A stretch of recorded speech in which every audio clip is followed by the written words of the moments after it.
안녕하세요. 하루를 여는 감자 묵상입니다.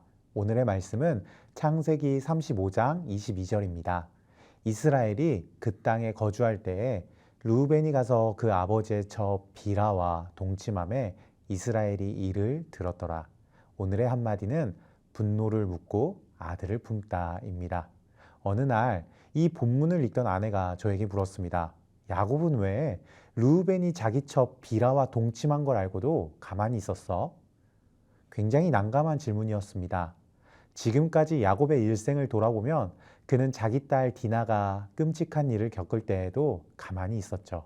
그리고 그때처럼 야곱은 다시금 가족의 일 앞에서 우유부단하게 있습니다. 마치 겁쟁이 같아요. 야곱의 첫째 부인이었던 레아가 처음으로 낳은 아들이 바로 르우벤이었습니다. 그는 야곱에게도 첫째 아들이었습니다. 그런데 레아가 가장 환영받고 축복받아야 할 첫째 자녀의 이름을 이상하게 짓습니다. 그 뜻은 괴로움, 누추함입니다. 하나님께서 나의 괴로움을 보셨다. 하나님 앞에 누추하다라는 뜻이죠. 그런데 그 이름의 뜻처럼 르우벤은 정말로 아버지에게 괴로움을 줍니다. 누추하고 끔찍한 일을 벌입니다. 야곱의 마음은 어땠을까요? 걷잡을 수 없는 분노로 어쩌면 르우벤을 죽이고 싶었는지도 모릅니다. 아니면 하나님께 기도해서 저주를 받게 하고 싶었는지도 몰라요. 그런데 야곱이 그냥 이 일을 묻습니다. 우린 여기서 당황합니다. 이것마저 참는다고? 진짜 겁쟁이 아니야? 우린 이 일을 어떻게 봐야 할까요? 그리고 우리도 만나게 되는 이런 삶의 끔찍한 순간들을 어떻게 돌파해야 할까요? 눈여겨봐야 할 건 성경이 야곱의 이름을 무엇라고 부르는가예요. 본문에서는 하나님이 야곱을 이스라엘이라고 2번이나 부릅니다. 창세기 35장엔 디나의 사건을 겪고 하나님을 만난 야곱이 하나씩 하나씩 자신이 의지했던 것들을 묻는 장면들이 나옵니다. 가족들이 가진 우상들을 묻고요.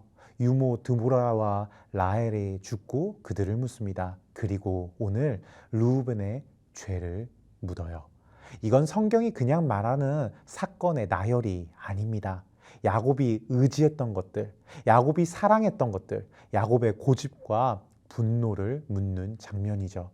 그렇게 되어가는 야곱을 하나님은 더 이상 그를 야곱이 아닌 이스라엘, 곧 하나님을 이긴 자로 부르기 시작합니다.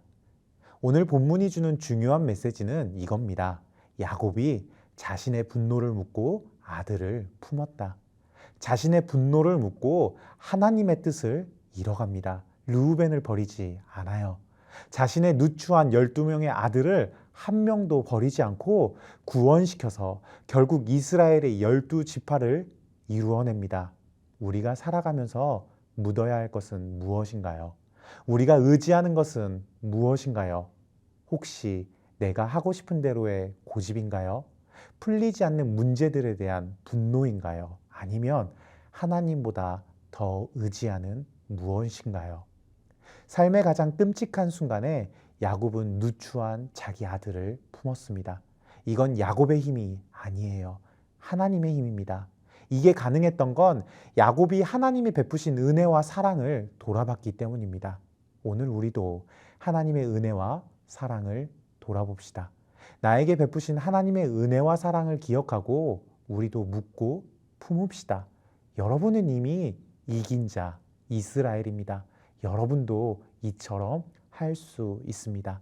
오늘 하루도 이 말씀을 기억하며 묻을 건 묻고 품을 건 품는 그리스도인 되기를 주님의 이름으로 축복합니다.